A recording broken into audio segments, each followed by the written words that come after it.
जो तनु it's Manu movie है, उसमें जो गाना है रंगरेज, तो जब वो गाना शुरू होता है ना, तो उससे पहले का सीन मैं बताता हूँ कि जो अपने राजा भैया हैं वो पहुँचते हैं डॉक्टर साहब के पास। उनसे कहते हैं देखो मुझे ना एक ज़रूरी काम आ गया है और मुझे जाना है इलाहाबाद, और हमारे यहाँ ऐसा होता है कि जो लड़की का जो लहंगा है वो लड़कों की तरफ से जाता है, तो हम तो जा नहीं पाएंगे, तो भाई तुम चले जाओ, ये लो 10,000 रुपये और तनु को दिला दो लहंगा। वो कन्विंस करते हैं, हमारे मनु भैया मान जाते हैं।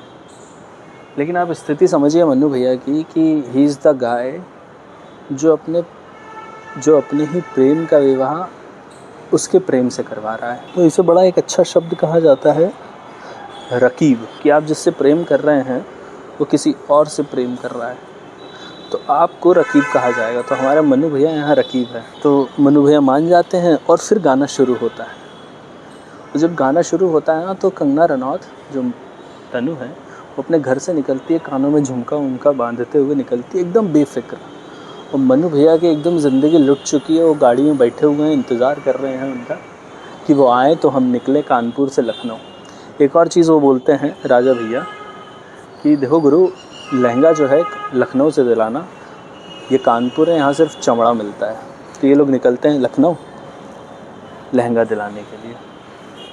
तो पूरे रास्ते भर जो तनु है वो मन्नू भैया से बात करती रहती है, वो कोई जवाब नहीं देते, बस हंसते हैं, नॉड करते हैं, स्माइल करते हैं और कुछ भी नहीं। वो रंगरेज का मतलब ये होता है कि वो आदमी जो कपड़ों में रंग करता है। तो जो महिलाएं होती हैं ना, जो जाती हैं बाज़ार अपने दुपट्टों में नया नया रंग करवा कर लाती हैं, तो जिससे करवाती हैं उसे रंगरेज कहा जाता है। तो उसका पूरा रंगों का ही काम रहता है।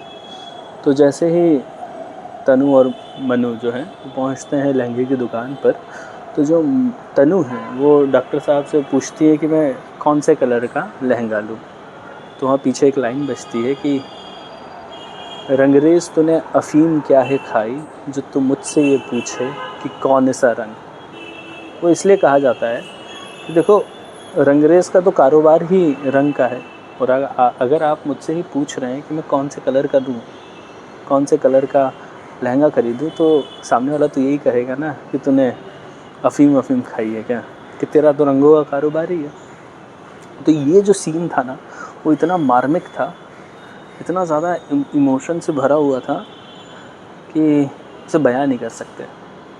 फिर जब थोड़ा सा आगे बढ़ते हैं, लहंगा वहंगा सब ले लेते हैं, तो अब बात आती है जो दुपट्टा है उसे रंग करवाना था। तो ये मार्केट में निकलते हैं और एक वक्त आता है जो आर माधवन एक जगह खड़े हो जाते हैं। वो कंगना रनौत यानी तनु को घूरते रहते हैं। वो आदमी उस स्थिति में उसे घूरता है, उस स्थिति में उसे देखता है कि मैं ऐसा क्या कर दूं कि ये मेरी हो जाए, या फिर इसकी शादी मुझसे हो जाए। वो इस तरह से घूरता है, उसकी आंखें इतने इंटेंस हैं। फिर तनु उसे देखती हैं और पूछती हैं कि क्या हुआ। तो जिस जोन में चले जाते हैं उस जोन से वापस आते हैं, फिर वो आगे बढ़ते हैं। और यही जो मोमेंट है ना, वहीं तनु को प्यार हो जाता है डॉक्टर साहब से। जैसे ही वो बाहर निकलती हैं तो उन पर बारिश होना चालू हो जाती है। वो सिर्फ बारिश उन्हीं पर हो रही है, बाकी किसी पर हो नहीं रही है, वही भीग रही हैं और कोई भीग नहीं रहा है। तो वही एक यूरेका मोमेंट था जहाँ तनु को प्यार हो जाता है डॉक्टर साहब से। बात आई गई ख़त्म। ये लोग निकलते हैं कानपुर की ओर। ट्रैफिक में गाड़ी खड़ी है। तनु पूछती है डॉक्टर साहब से कि अच्छा ये बताइए शर्मा जी कि उस दिन रजिस्ट्रार ऑफिस में आपके पास पेन था ना। तो मनु हिचकिचाते हुए कहते हैं कि हाँ था। तो तनु पूछती है कि आपने दिया क्यों नहीं फिर। इसी मोमेंट पर शर्मा जी अपनी पूरी कहानी बयां करते हैं कि देखो तनु, बहुत सिंपल लाइफ है मेरी, ज़्यादा दोस्त भी नहीं रहे हैं। लंदन में बहुत सिंपल लाइफ रही है मेरी। सुबह उठो, खुद के लिए नाश्ता बनाओ, अकेले ऑफिस चले जाओ, वापस आओ। तो मतलब कोई दोस्त कोई भी नहीं रहता था। फिर एक दिन माँ बाप का प्रेशर होता है, वो इंडिया बुलाते हैं और कहते हैं कि शादी करो। मैं इंडिया आता हूँ, तुम्हें देखता हूँ और तुमसे प्यार हो जाता है। तो इसमें मेरी गलती क्या है? मैं बेवकूफ़ था उस वक्त जो ये सोचता था कि अगर मैं पेन नहीं दूंगा तो शायद तुम्हारी शादी रुक जाएगी या तुम मेरी हो जाओगी। तो ये वाला जो मोमेंट था ना, तो वो तनु के प्यार को थोड़ा सा और स्ट्रॉन्ग कर देती है।